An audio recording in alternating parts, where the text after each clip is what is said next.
And we are live on the Icecast Live. I cannot really mention the things that was said just before we went live. No, it would be a spoiler for the comic we're talking about, so we can't. It would, mate. It would. Anyway, Ollie McManee, my co-host. How are you, mate? I'm buzzing. I'm having a great time.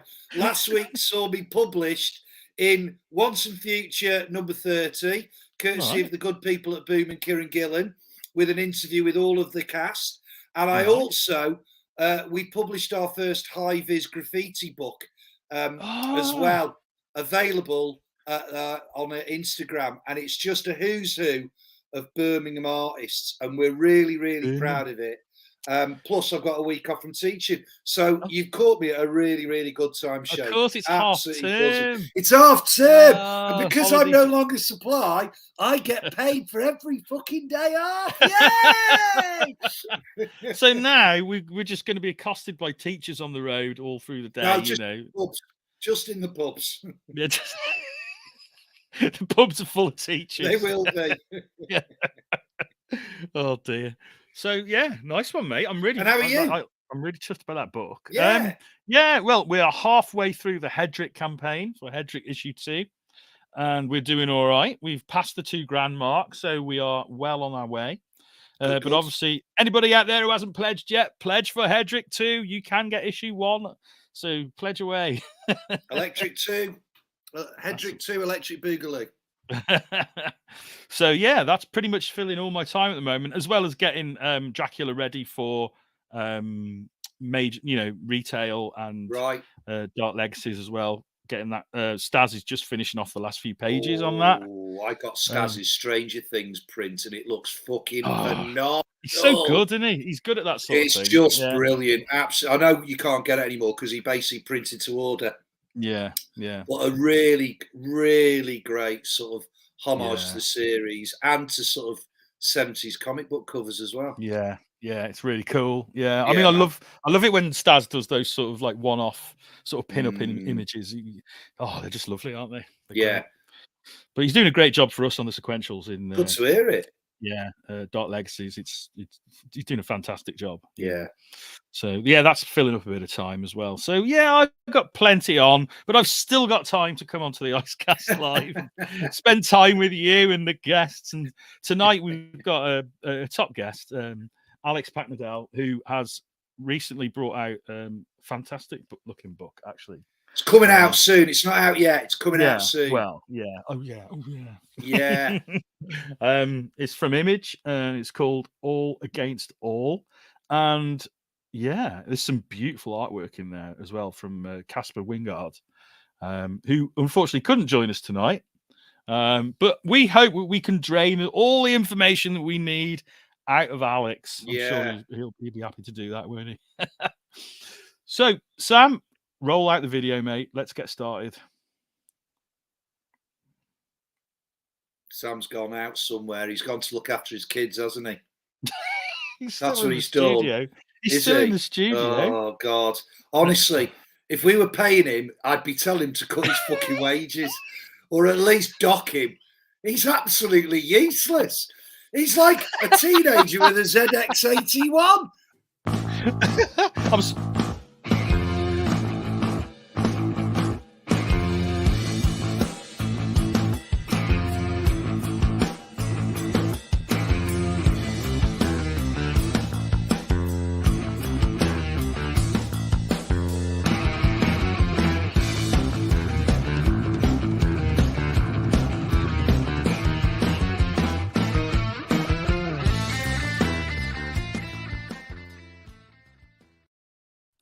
And welcome back to the Icecast Live, and welcome, Alex. Good evening.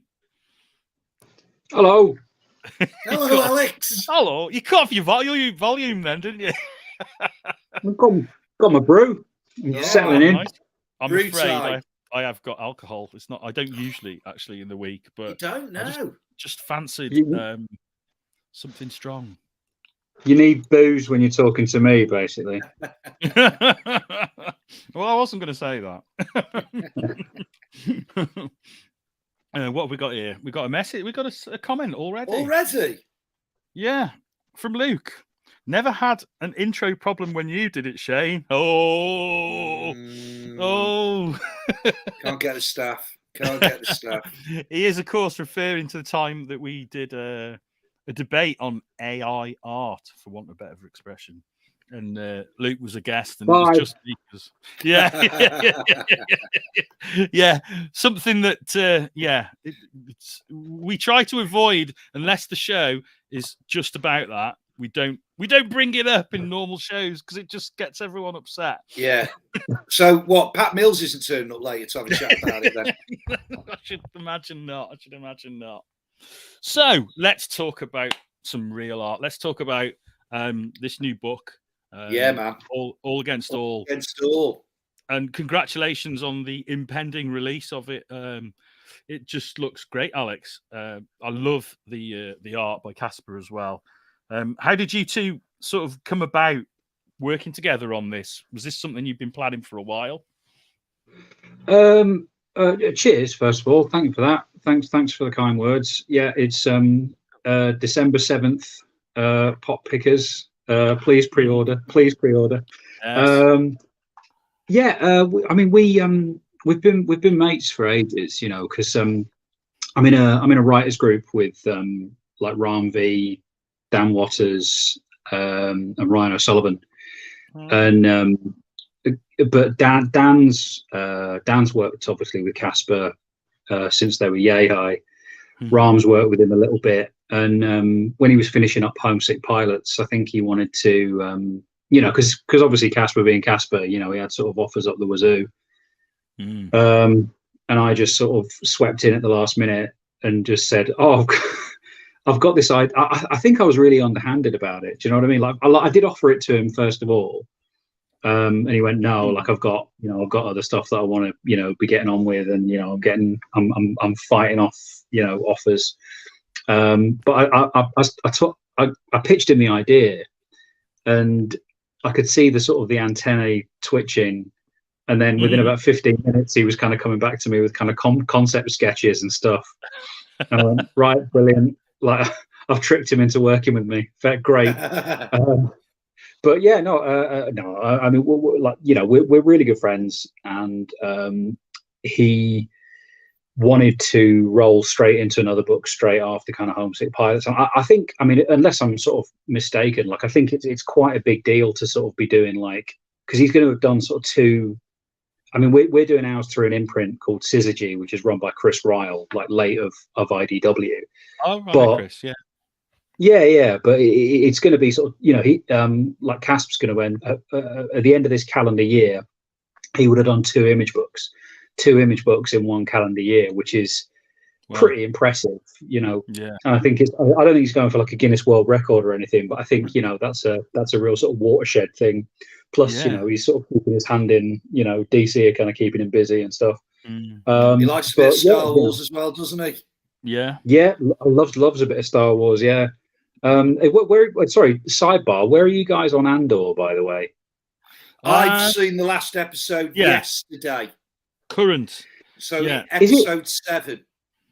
It like I've got this weird like, and again, this is not me being kind of this. I'm not being haughty, right? It's just me being like old and jaded. But I've got this weird thing where like I absolutely love it, which has me convinced that about like 4 people are watching it. Do you know what I mean? Because like, I absolutely love it. Do you know what I mean? I'm just going like, oh god, this is just made for me. Like, do you know? It's divided people, hasn't it? Definitely. It's so tired and bleak, and I'm absolutely in love with the thing. So I'm going like, well, yeah, but you know, I hasn't got any. Tell someone I work with today, because the people are so used to like series drops on Disney being about 5, 6, 7 episodes long, up to 8. I had to tell this particular person. I said, you do know it's still going on for 6 or 7 more episodes. You do know this first season's 12. He didn't know. He thought last week's episode with all the fireworks, he thought that made sense, that it was the last episode of that series because it seemed to have a kind of conclusion to it. What an interesting psychological break has occurred.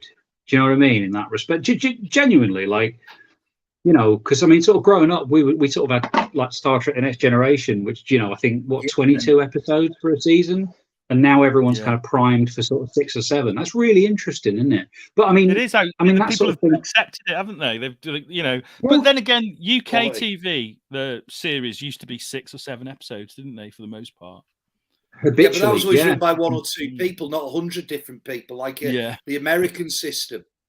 But I think clearly, because they can do it, Disney seem to drop 1 Star Wars, 1 Marvel, 1 Star Wars, 1 Marvel. They're very clever like that. And I think because Rogue One is so revered as a film, and the further from it you get, the higher it goes up in people's rankings in their top 5 favourite Star Wars films, they had to work this out. This is Tinker Tailor Soldier Spy in space. And I don't mind the slowness of it.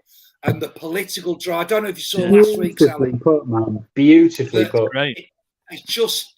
There's something clever about the scripting of this, where it's the political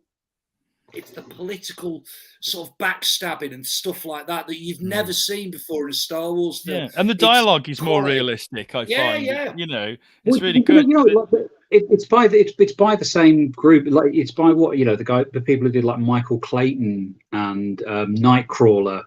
It's the Gilroy. I remember talking to Rob Williams about it, and just kind of going, "Oh, we're getting a Star Wars like from the Gilroys. Like, there's just no way it's not going to be amazing." But I mean, the other thing, sorry, talking, you know, I should be talking about a book. No, don't worry. You can talk about whatever you like, Alex, on your. It's got that sort of like Alphaville brutalist architecture thing going on, where it's like they've like, for the first time, I think, in Star Wars, you've got the sort of proper aesthetics of fascism. Do you know what I mean? The sort of the concrete, like, because Coruscant in the prequel trilogy was always this like brightly lit neon. You go, hang on, this looks like quite a nice place.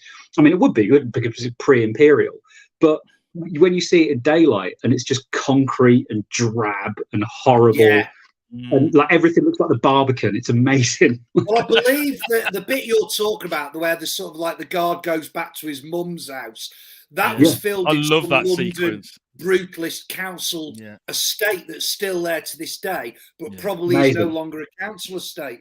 And it's interesting how, I mean, certainly the outdoor stuff looks like it's been filmed in Cumbria or somewhere in Britain, which will explain why there's so many British actors, not all just Empire characters either. I've loved it. It's very much a walking tour of the Empire. There's a lot of walking involved, but I think the pace. I know what you mean.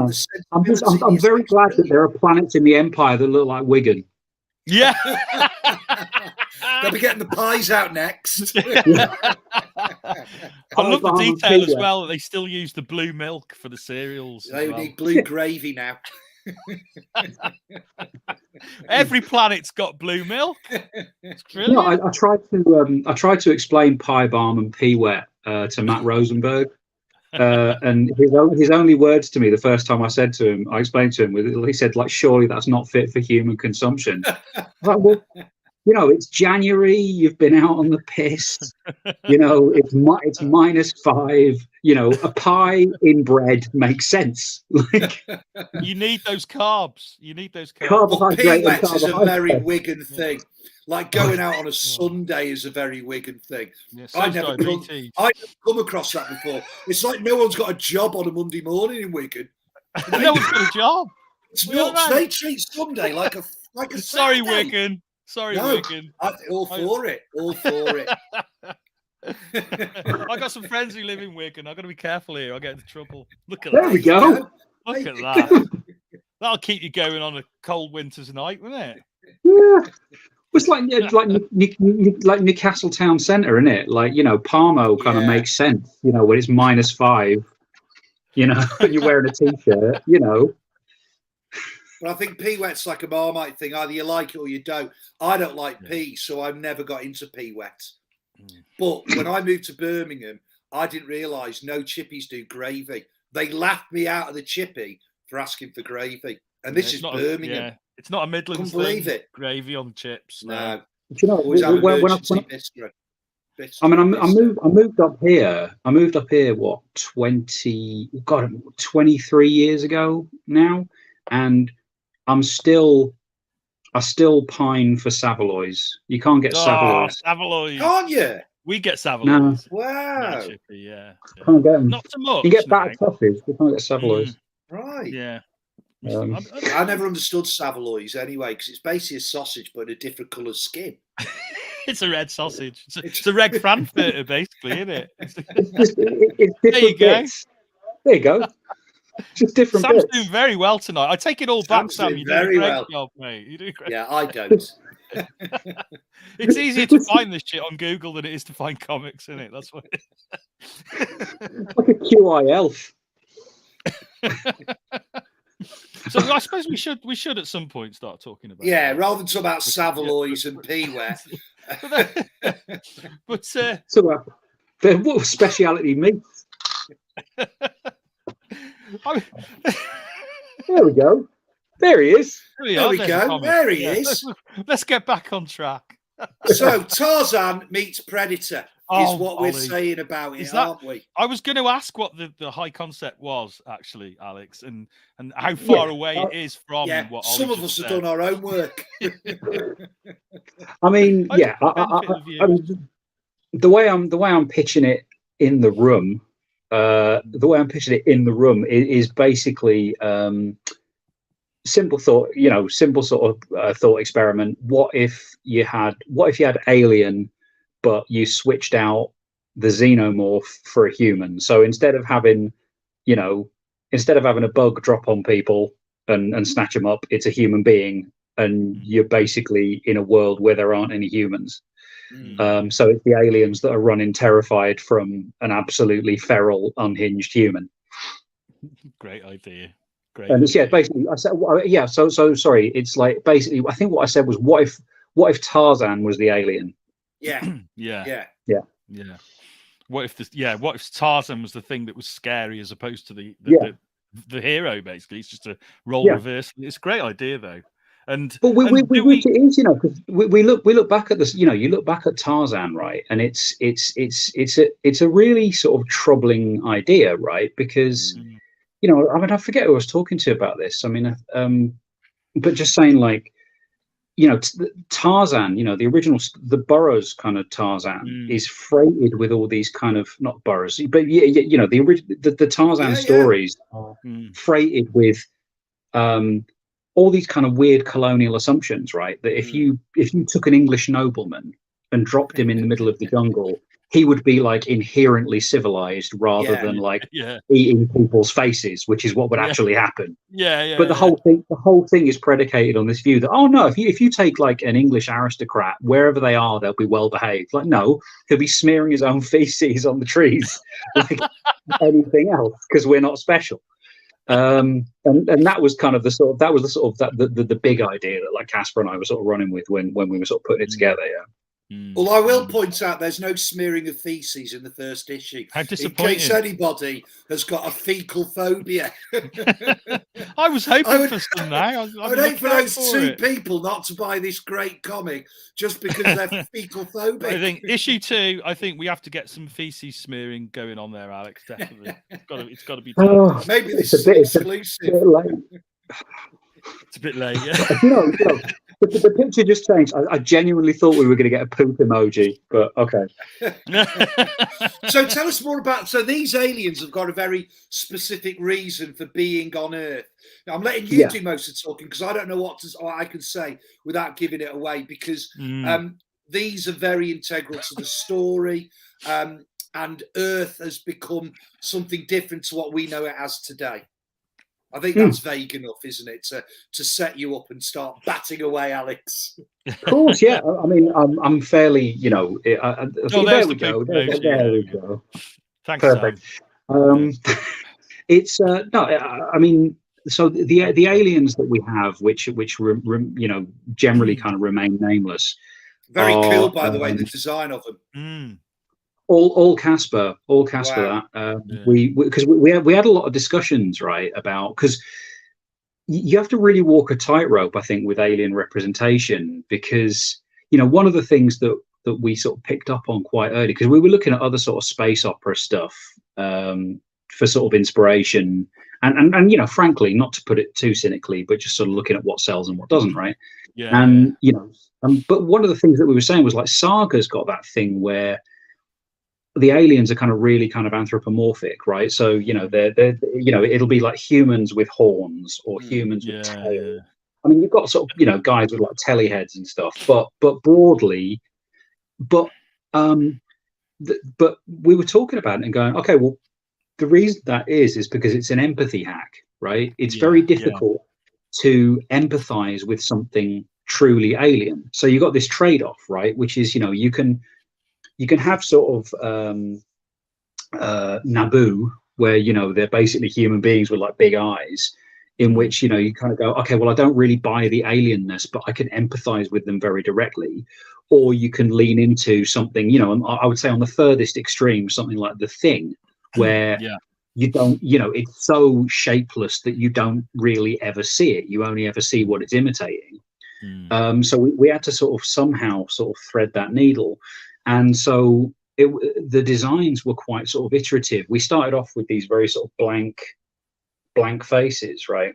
And then Caspar and I were kind of talking, and we just sort of realized as we were sort of going through the concepting stage, right, that we had to give them more or less kind of human expressions, because the aliens are because the aliens are basically the protagonists in this, right? So you know, we spend relatively little time with the one human being that we have. You've got to have empathy with your protagonist, haven't you, somehow? Exactly.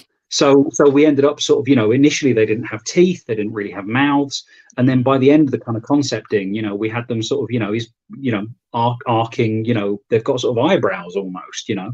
So it was that. I mean, that was really interesting, because just in the sort of process, but we've got what we think is basically a kind of plausible explanation, right? Which is, and I think it kind of works on this level. I mean, you sort of say, you know, what are the aliens, right? They are basically, we were looking at like the way they proliferate, right, is they go to a planet, they find traits in animals that they think are useful, and they basically steal them. They basically co-opt them, surgically carve them up, and then basically they build bodies for themselves. So what they are at core, they're sort of these jellyfish things, right?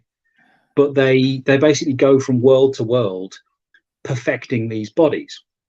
And you know, they'll take a sort of exoskeleton here, they'll take a sort of endocrine system here, like taking advantage of the evolution of that world and sort of you know, skipping it in a way. And I suppose this is also a big part of how they look at the moment in this first issue, because of specific animal types that they've taken from in the past. So basically the same explanation as to why Transformers look like cars. Yeah. There you go. No, 100%. But we also saw it as almost kind of there's a sort of because the way they sort of articulate it is that they have an absolute right to do this, because you know, they are you know, I think there's a line in there somewhere where I was being sort of as lyrical as I possibly could be, where I say, you know, we take these kind of rude creatures and we elevate them to starlight, you know, so we have a perfect right to do this. And so, you know, but we were thinking basically of kind of colonialism, really, just to kind of, you know, it's definitely, especially when you're dealing with a character like the Tarzan archetype, it's there on the page. And like, I mean, it's a great reversal again. It's like a double whammy, isn't it, on the reversal? Because you go from one colonial thing to another. And so, but what's happened with Earth is, so normally what will happen is, right, they'll go to a planet and they will just curate, right? They'll go, right, we want that, and that. But what happened when they came to Earth in, you know, a few thousand years is they found it basically derelict. And because we've completely shagged it, and it's uninhabitable. That's plausible. But they, I mean, without giving too much away, they find a way to basically recreate an Earth habitat on a spaceship. And so, but the problem that they have is they haven't got an instruction manual, so they don't know how anything fits together. And which is beautifully illustrated in this page where you've got a polar bear fighting an ape.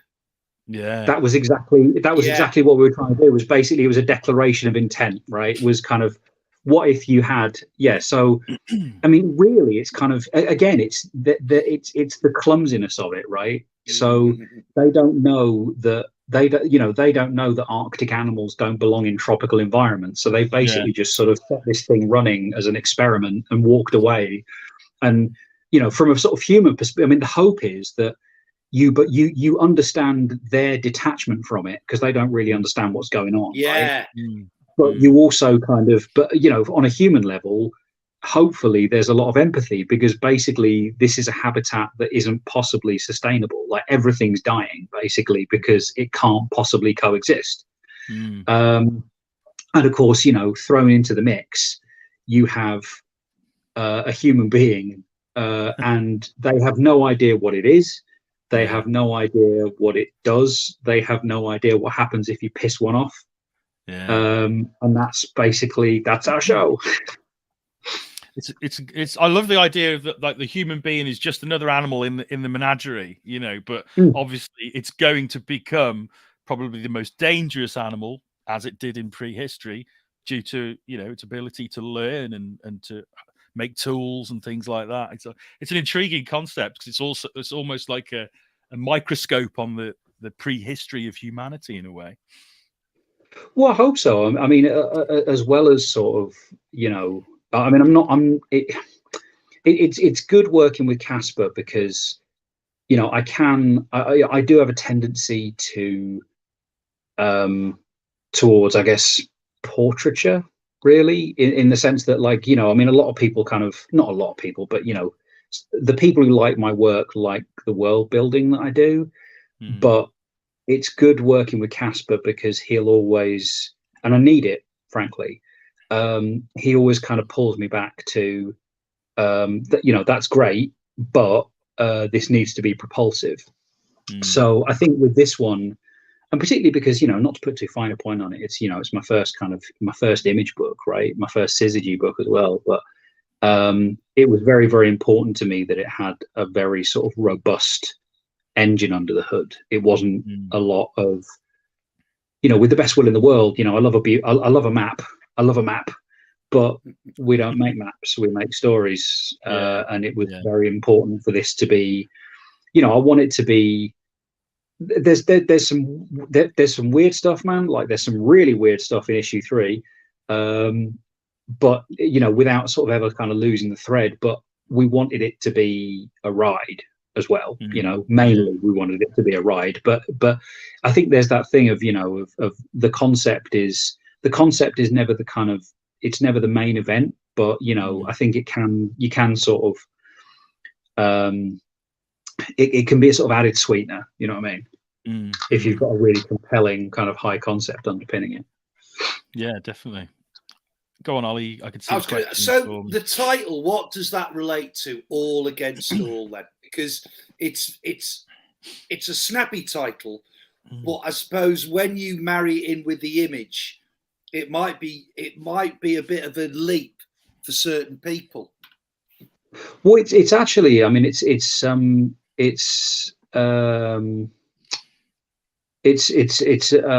refers to. It's a philosophical concept. The war of all against all is I think it's sort of like enlightenment, basically. But it's it's how the state of nature was kind of articulated. Before the sort of when the sort of the Enlightenment thinkers were sort of making the case for institutions, for the rule of law, for reason.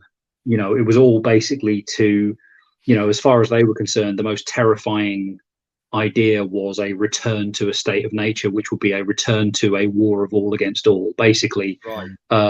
Yeah. So, I mean, but I mean, I was talking to a mate about it actually, and he said, "You've covered all the angles there." I said, "What?" He goes, "Was like, it sound, like philosophy students are going to know what you're talking about, are going to think it's very clever and kind of gently applaud you, but." It also sounds a bit like a cage fight. So yeah.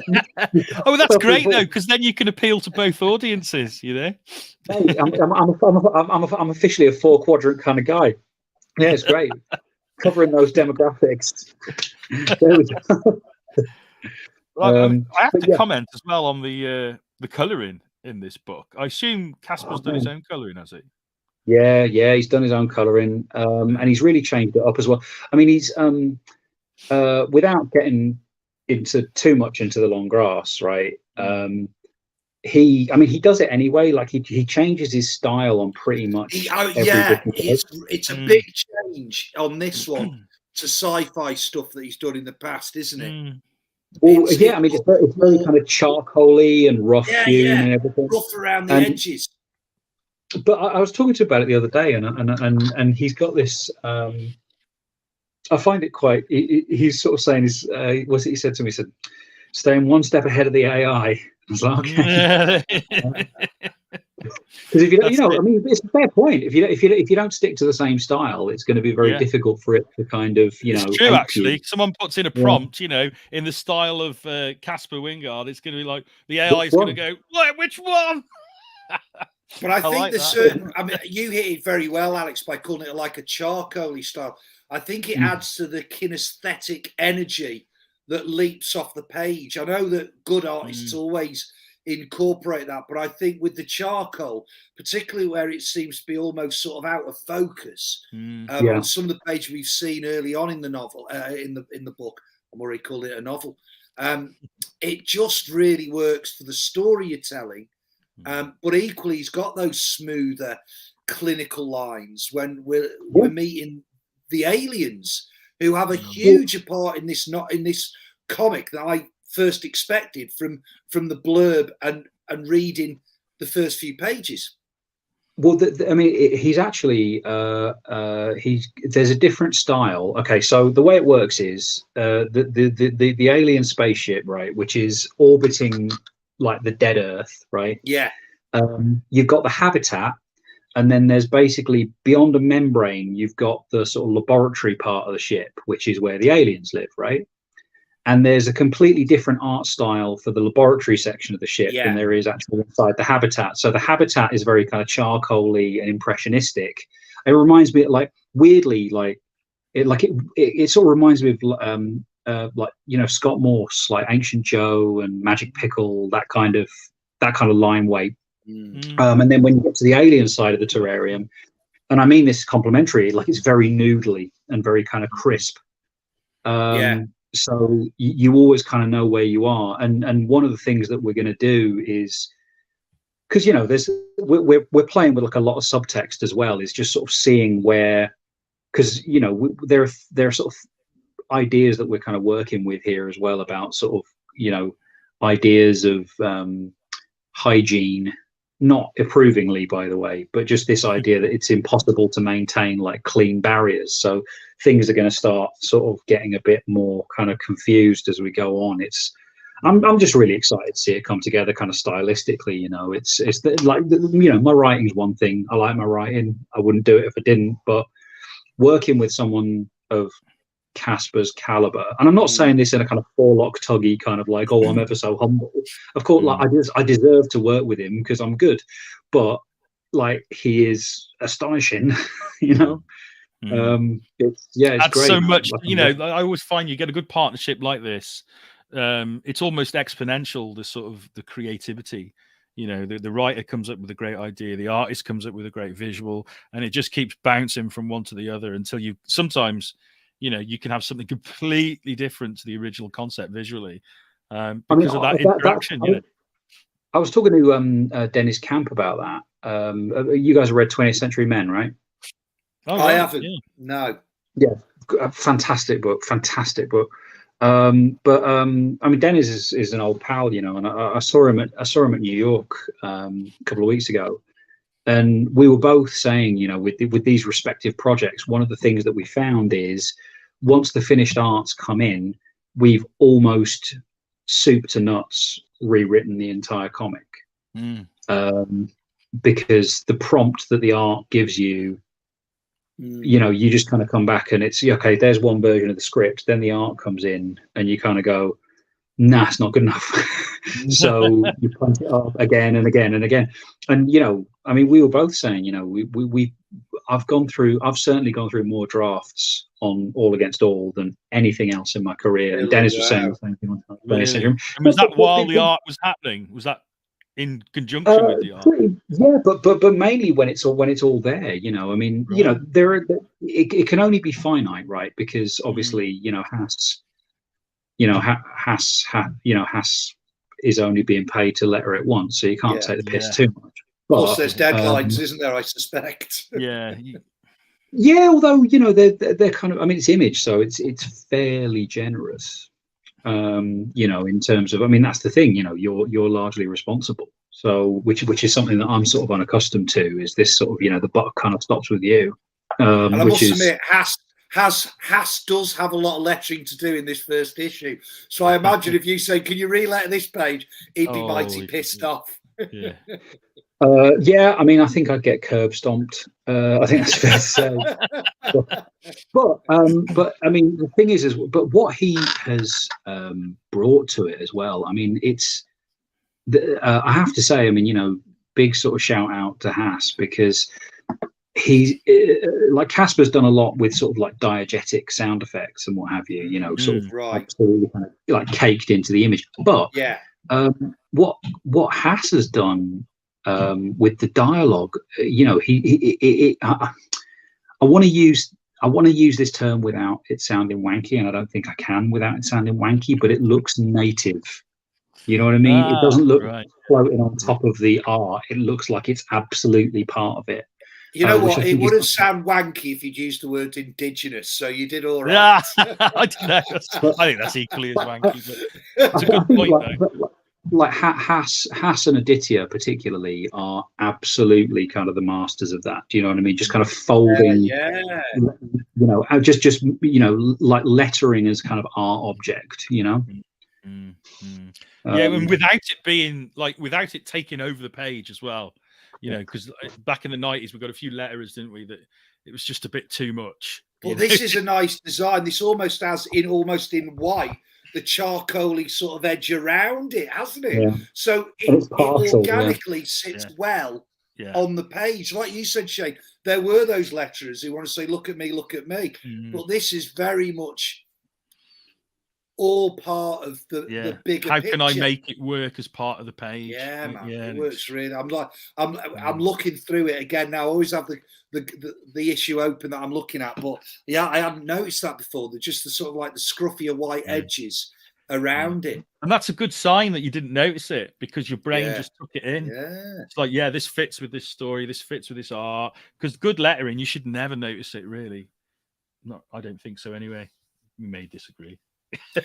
How much time do you spend world building, Alex? You seem to me the sort of person who revels in the world building behind a series, and you can see from this first issue there's already subtle nuances and subtle stratas to the sort of the society, the alien society that are going around the universe, taking over and appropriating animals. You've got the main sort of scientists, but then you've also got a military division behind it as well. But the scientists seem to be the leaders in this society rather than the generals. Only to begin with. I mean, I can't go too far into. I mean, the way it's sort of their society sort of stratified. I mean, again, it was going to be very, very alien, and then I sort of had like an 11th hour sort of epiphany, which was, well, hang on, if I make them too alien, you know, I'm expecting people, or I'm asking readers to empathize with effectively a jellyfish, right, for 5 issues. I can't do that if their experience is, you know, it could be as kind of beautifully kind of alien and unfamiliar as you know, my imagination, such as it is, would allow. But unless you give them touchstones like kids, or hopes, dreams, desires. Unless you give them touchstones like that, it's not going to work, right? Because you need to give them sort of relatable stakes. Otherwise, that's the thing is the great fear is that you're building a map rather than a story.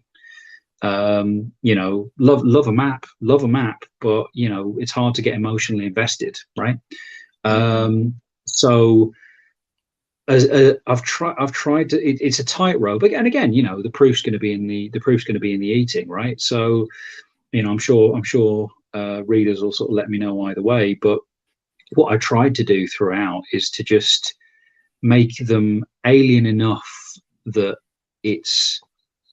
I mean, I think weirdly, it's their encounters with kind of Earth stuff that the alienness. That I've tried to sort of express the alienness. Do you know what I mean? In the sense that, like, at some point, they don't really understand spines. No, there's a naivety about them, isn't there? Yeah, absolutely. Like, spines don't really make a lot of sense to them because, well, why would you have something so wildly inefficient that's just going to kind of, and if any part of it is severed, the whole organism just collapses and, not collapses, but the whole organism is compromised if they've got this thing. Whereas you could just have this kind of armor about you, and that'll sort of support you, kind of your structure, and that kind of thing. So yeah, it's a naivety,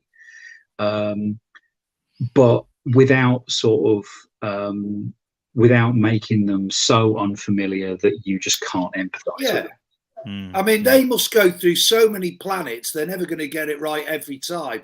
But this particular experiment feels like a labour of love for BT.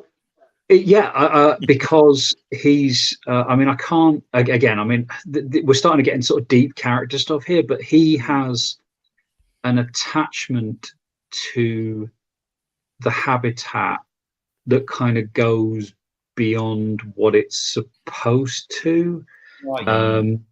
And a lot of that, I think, is, I can't give too much away, but there's a sort of, I want to say that, one of the sort of like texts that I was looking at for this was kind of Apocalypse Now. Okay.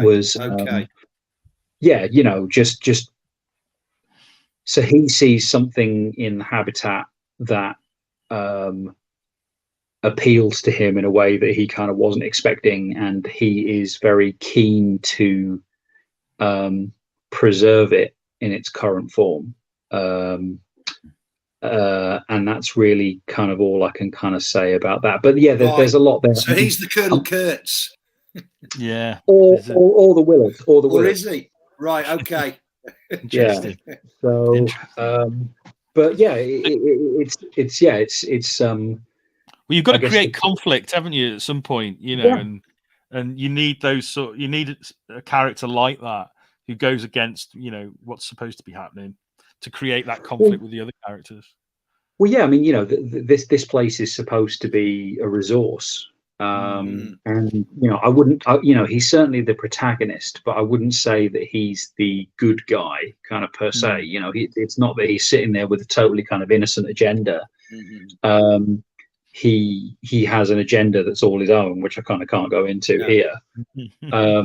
But he looks into there, and I think he sees something very kind of wrongly, in my view, but he sees something very pure in it. So he's obviously seeing things that he's not supposed to see. It's like not the accepted. I'm assuming there's some sort of acceptable culture within the alien culture, and he's sort of stepping outside of it. And well, yeah, in the sense that it's all instrumentalized, right? So it's this is basically as far as the sort of species as a whole is concerned, it's a mine, right? It's a mine. It's there. You go in, you hack out the things you need. Job done. There's also ground rules that go along with that, aren't they? Certain protocols and procedures he should be following. Yeah, absolutely, yeah. And he very much isn't, but he's it's he's an interesting guy as well, I think, because he's kind of oh man, there are character nuances about, so like, I mean, the aliens you'll see in the book kind of, they switch up their bodies like iPhones, right? So they'll get these kind of upgrades, and they're as kind of detached from their own sort of physical reality at this point as we are from, a packet of chicken that we pick up in Sainsbury's. But he's very, very kind of aware of it because it's his job.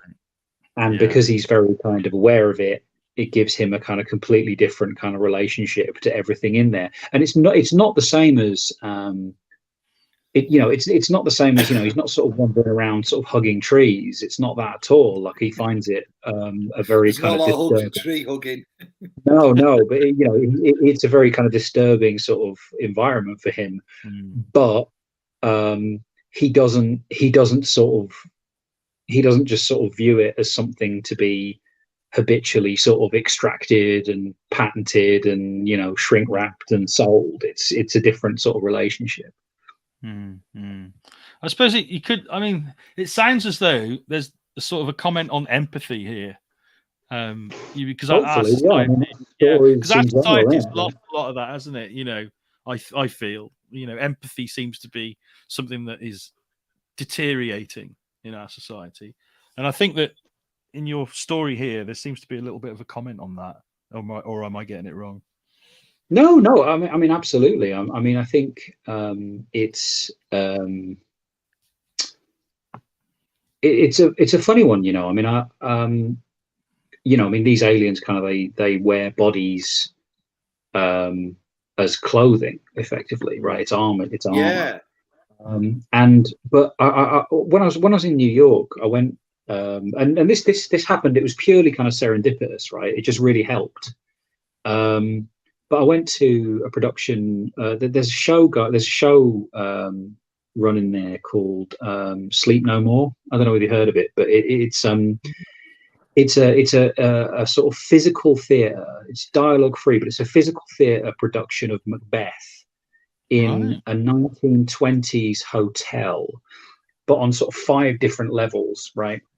And basically, this theatre company is just like they've rented out this hotel, and it's like a 1920s set production of Macbeth, no dialogue, all physical dance, right? All physical theatre, with these incredible kind of athletes, who do the whole thing sort of gesturally, sort of throwing themselves around and stuff. But and it's very kind of it's very kind of adult orientated, and there's sort of blood orgies, and it's all very interesting. But cock and balls. I'm afraid so. But what's really interesting is the spectators, right? When you go in, you're given like a medico della peste, right? Like a sort of like an eyes wide shut mask, right? Oh, very cool. But it was really interesting because there's hundreds of us scurrying around this building, right? And what happened, and I talked to one of the security people, and they were saying, "Oh yeah, you wouldn't believe what people try and do." People were kind of the performers, they were really kind of getting up in their faces, and the performers were having to sort of move them out of the way because they were encroaching on the performance space, like really quite aggressively. And I just had this abiding, like I felt really weird in there, man. Like I felt really, really weird. And I remember I was talking to Sebastian Gerner, who I went to see it with afterwards, and he said, "How did that feel?" I said, I felt like a floating head. I can't articulate it. I felt like I was in a video game. And it was purely the thing of, and here's the thing, when the spectators were wearing masks, it was really difficult to see them. I can't articulate it any better than that. It was difficult to see them, and I had this really powerful conviction that I was invisible.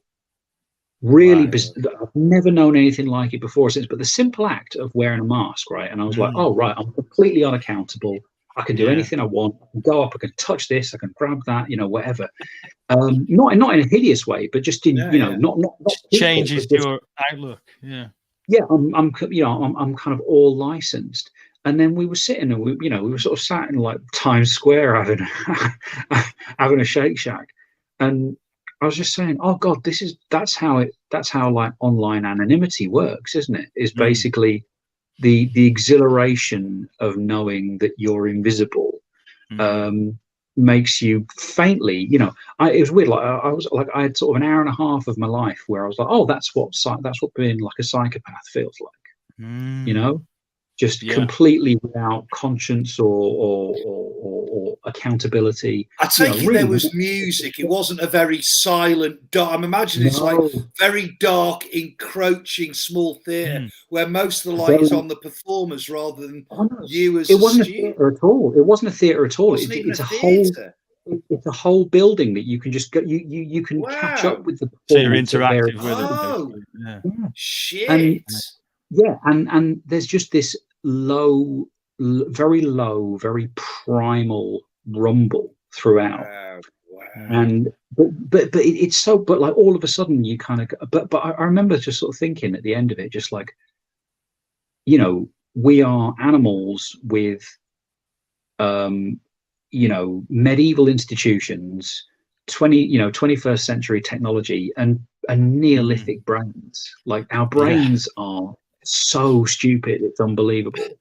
I put on a mask, I'm invisible. Like just but like cognitively, my brain is an idiot, right?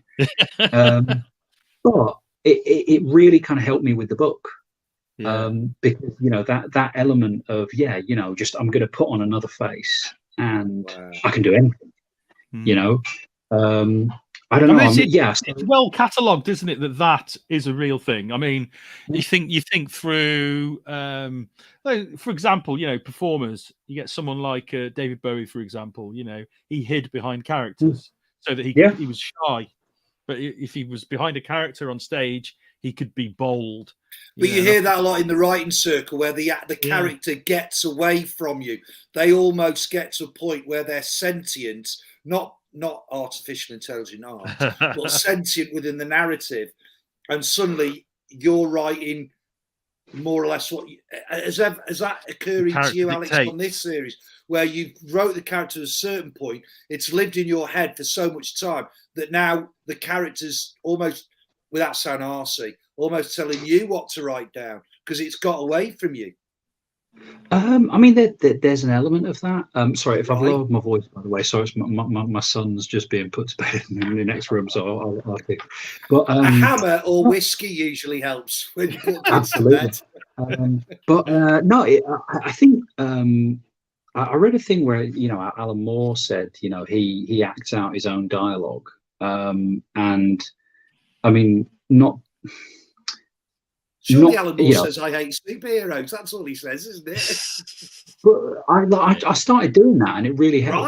Right. I started acting out my, literally, there's me in front of a full length. How plausible it is to hear it out loud. Just to kind of ask it, just to sort of road test it, because I mean, what's that famous Harrison Ford line, isn't it? George, you can type this shit, but you can't say it.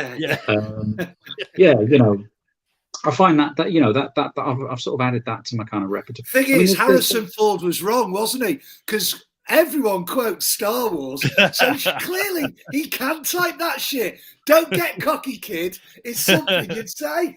Or maybe George listened to his advice and rewrote some of it. I doubt it, though. He's not going to listen to a carpenter. His career really suffered. No. Hey, did you see that? Sorry, sidebar. Did you see that Joan Didion documentary? No. Which one? There's a Joan Didion documentary on Netflix, but it's really interesting. Wrote sort of slouching towards Bethlehem and stuff. But apparently, like Harrison Ford done their decking. Oh, really? And it's never been taken up ever since. That's brilliant. Apparently, he was a very good carpenter, Yeah. Now, another sidebar, Alex, because we are beginning to run out of time. And I know you're not going to be able to say a lot about this, but over the weekend or whenever, Red Goblin. Now, are we going to get lots of different goblins now? What can you tell us without being burnt alive at a stake by Disney. What can you tell us about Red Goblin coming from Marvel? Red Goblin. Who's Red Goblin? Red Goblin. Have him. Red Goblin. Blue Goblin. Don't your dad will be doing Blue Goblin, Yellow Goblin. There's already a Green Goblin. Hughes Goblin. Can I talk to my friend? I'll be in this. I'm sorry, darling. I'll see you in a sec. Okay. Okay. We won't keep him long. We won't keep him long. We won't keep him long. One sec. Sorry. Oh. I was meaning to bring up the other stuff as well as this book, actually. So thanks for that, Ollie. Because I'll let you answer the question, but I also want to talk about the stuff you. Oh, he's not going to answer the question. He's going to pussyfoot around evade and be vague. That's okay. Yeah. So I'm doing a Red Goblin series. It's launching February 2023. We've got. I mean, it's ongoing, which to the extent that anything can be, and it's Normie Osborn. It's the grandson of Norman Osborn. Yeah. And one of the things that people keep asking me is kind of, is it a Spider-Man book or is it a symbiote book? To which my answer is yes. No, which is great. Like it's really it's nice to be a sort of we're not a Hinge book, but it's nice to sort of have a sort of foot in both worlds, right? Yeah. And there's not too much I can say, but I mean I will. Marvel keep throwing stuff at me that is maybe a little unpleasant at times. So and I've certainly been given quite a free hand in that respect. But I mean, I'm trying to. Whenever I sort of whenever I sort of do sort of more visceral stuff, I do try and make it poignant as well. So one of the things that I'm doing with this, or that I'm trying to do, is. I mean, and I don't think I'm sort of talking out of school here, but this is you've got the sort of Spider-Man thing of with great power kind of comes great responsibility. But how does that? What would that do to an 11-year-old, right? Yeah. And not just any 11-year-old, an 11-year-old who comes from the worst family on earth. So that's a lot of baggage. So, but I'm having a ton of fun with it. They've given me a sort of shockingly free hand as well, and also I get to the books sort of in dialogue with what sort of Alan Rahm are doing sort of over on Venom and Carnage. But yeah, it's weird, man, because I know there are it's a funny one because there are people who absolutely love Red Goblin, and there are kind of people who are a little bit more kind of circumspect about the character. And one of the things that I'm sort of actively enjoying is the fact that I don't think, and we'll see how it kind of shakes out, but I'm really hoping that everyone gets something out of it. Like I do. Well, I did a Swordsman one shot for Empire, for the Empire crossover, right? And before that, I mean, and still, like I thought he was brilliantly handled in the sort of Hawkeye TV show and everything. But I really in that one shot, like I thought, okay, I've been given 30 pages. I just want to make people cry. I want to make people cry for this kind of Avenger that never really got a shot. And I mean, I don't know if I kind of did that, but I certainly got a lot of, there were just sort of people kind of in my DMs just kind of saying, genuinely, there was one person who sort of asked for a spread from the middle of the issue, because they said that they were sort of going through like a tough time and everything with sort of, some family stuff, and it was really kind of helping them. Yeah, you know, but it's always nice to get feedback like that, isn't it? When you know you've actually had 100%. like a really positive impression on somebody's life with your work. I mean, that must feel great. Just you know, I mean, you know, I was talking. I forget. I was talking to about like Nick Harkaway, but just, you know, this idea that, you know, I believe this, right? Like, I think all art needs to do to be art is to be a consolation, right? It's not necessarily, you know, I mean, obviously, you know, it's a hugely kind of broad church, but you know, the idea that at a dark time you can sort of bring someone a little bit of comfort, even though you're sort of, you know, smashing action figures together. No, you know, that's great, man. That's, you know, that's me sleeping well, you know. Yeah. And I'm trying to do a bit of that with this. Is you know, I'm giving you something that's fun. There's lots of punchy. There's lots of splatty. But at the end of it, try and make you feel something. Yeah. And you've got to remember, comics is a great escapist venue, isn't it? I was going to say that the good comics, you know, they are escapism at the end of the day, whether, you know, whatever genre they are, well, any stories are, you know, and I think sometimes people can be a little bit snobbish about, you know, superhero stuff and all that. I mean, I don't read much of it myself these days, but I think it can be a great escape.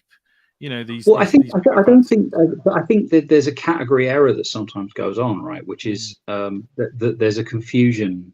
Escapism to me doesn't mean denial, right? Yeah. So escapist fiction doesn't have to. It doesn't have to sort of feed you bromides. It doesn't have to feed you platitudes about the sort of brutality of the world around you. I just think it has to make it bearable, right? So, you know, how can I put it? There's absolutely no reason on earth like a really good burger can't be nutritious. Do you know what I mean? There's got to be something good in it.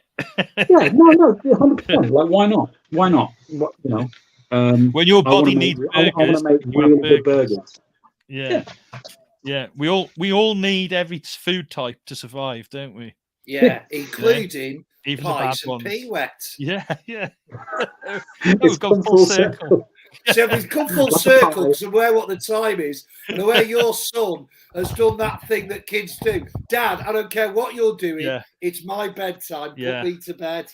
We know what that's like because Sam's kids come and invade sometimes. Taskmaster's started on Channel 4. One of the few things I watch on telly. So surely that's enough excuse to start winding this up. Well, sorry, Shane, super quick. Did you have one more? Did you have a question about something? Was there one more on the docket? I think I was just going to ask about your other work. To be honest, it was just a quick one, really, because I know that you've done some stuff for DC as well. Yeah. So this has just come out. Man. Nice. I really enjoyed Dark Crisis. Oh yeah, no. Do you know? Like Josh got us on this sort of at very sort of short notice, but he just really, he was very sort of upfront about it because I said I'm in that sort of writer's studio, and he just sort of said, look, you know, we just want you to handle all of it, and you know, off you go. So yeah, we got to do a sort of the Justice League Dark end of Dark Crisis. And it was basically a three-hander between me, Dan Waters, and Ram V, and we all sort of switched it up in sort of quite interesting ways. So, you know, and it's a really sort of, it was a lovely sort of vote of confidence in the sense that, without sort of really sort of nailing down the division of labor, you would think that Ram wrote all of Levi Kamei's stuff, right? The Swamp Thing stuff. He didn't. He was just really generous, man. Like I had a long phone call with him where I said, look, you know, this is my read on the character and sort of what makes him tick. And he went, yeah, fine, go. So, you know, and I know ultimately, you know, Swamp Thing belongs to Warner Brothers. It doesn't belong to Ram, but he, you know, he invented the character, and it was very important to me that it kind of had his like seal of approval.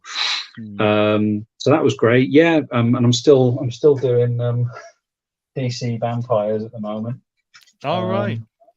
Yeah, this is this is a lot of fun.